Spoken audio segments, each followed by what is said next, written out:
Salut, c'est Enzo et aujourd'hui je vous fais une petite vidéo pour vous présenter le nouveau projet des éditions dérivantes qui sera en financement participatif le 18 mars sur Game on Tabletop, Voltige, les contes de la mer Azur. Voltige, c'est un jeu sur lequel je travaille depuis plus d'1 an. Quand Polescar est parti en production et après quand j'ai commencé à livrer les backers, à commercialiser le jeu en boutique, sur les salons, etc. Je me suis tout de suite mis à travailler sur Voltige parce que c'était un jeu qui me tenait particulièrement à cœur.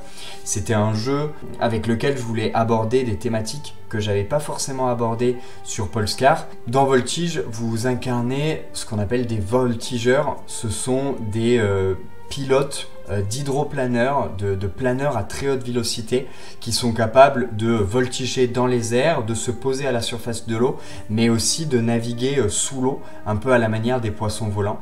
Donc moi j'aimais déjà beaucoup cet imaginaire-là, l'imaginaire de l'aviateur, particulièrement en temps de guerre, un petit peu à la, bien sûr, Porco Rosso, mais je vais y venir, mais surtout un peu cette image du mousquetaire ou du chevalier qui aurait troqué sa monture ou sa rapière pour un aéronef particulièrement agile.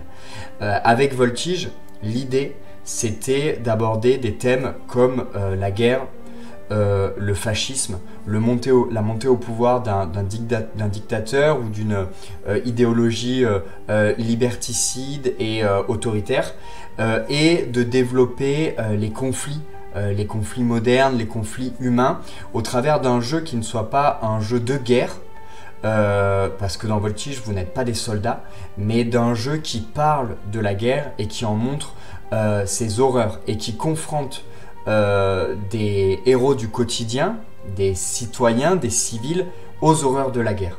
C'était ça l'objectif de Voltige. Et pour faire ça, je suis revenu à un imaginaire qui me parle particulièrement, c'est tout simplement l'univers de Miyazaki. Miyazaki, à travers les différentes productions du studio Ghibli, comme bien entendu Porco Rosso, Le Château Ambulant ou plus récemment Le Vent se lève, je trouve que Miyazaki, il arrive à aborder des thèmes durs comme la guerre, le fascisme, etc. Mais il arrive à les dépeindre avec une certaine poésie, avec une touche de fantastique qui nous permet quand même de nous évader. Et l'objectif de Voltige, c'était de faire du château ambulant, de faire du Porco Rosso, mais plus largement d'essayer de marier à travers un univers de science fantasy les ambiances assez dures de la guerre et de toute la période d'avant-guerre qui amène à la montée en puissance d'un dictateur, et des touches de fantasy qui vont permettre aux joueurs de pouvoir aussi explorer des personnages hauts en couleur, au destin dramatique, tragique, etc.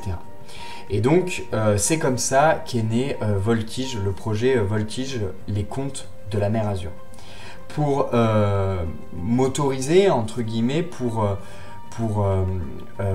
proposer un système qui soit un jeu qui soit le plus narratif possible, je me suis tourné vers les jeux qu'on dit PBTA, c'est-à-dire propulsés par l'apocalypse, parce que ce sont des systèmes qui sont extrêmement simples et simples à prendre en main, et qui ont la particularité de mettre en avant l'histoire, le récit, la fiction et les personnages, et surtout de mettre les personnages au centre de ce récit, puisque la plupart du temps dans un jeu de rôle PBTA, il n'y a pas d'écriture de scénario.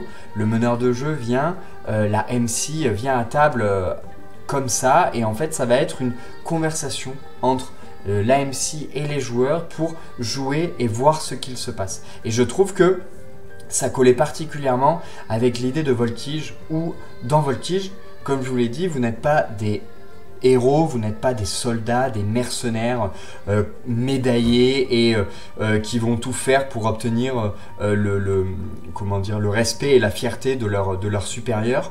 Non, dans Voltige, vous êtes ces héros du quotidien, ces résistants qui en fait la journée ont une famille, une échoppe, un travail, et qui le soir venu ou le temps d'un week-end vont partir prendre leur Voltige pour monter des opérations, pour monter des missions et se battre contre l'ennemi. Et l'objectif de Voltige, c'est de vraiment représenter ce décalage qu'il peut y avoir entre la vie quotidienne où les voltigeurs vont pouvoir explorer leur quotidien sur l'île avec leurs proches, etc. Et puis l'ambiance assez haletante, frénétique, dangereuse des missions qu'ils vont pouvoir monter et mener contre l'ennemi. Voilà ce que je peux vous dire pour une première vidéo sur Voltige. N'hésitez pas, si le projet vous intéresse, si vous voulez en savoir plus, à suivre en fait les éditions dérivantes sur les différents réseaux, Facebook, Instagram, Discord. Je propose pas mal de parties en ce moment de Voltige pour les gens qui seraient intéressés. Avant et pendant le financement participatif, je le ferai aussi. Voilà, je vous laisse pour cette première vidéo de Voltige. Allez, salut, portez-vous bien.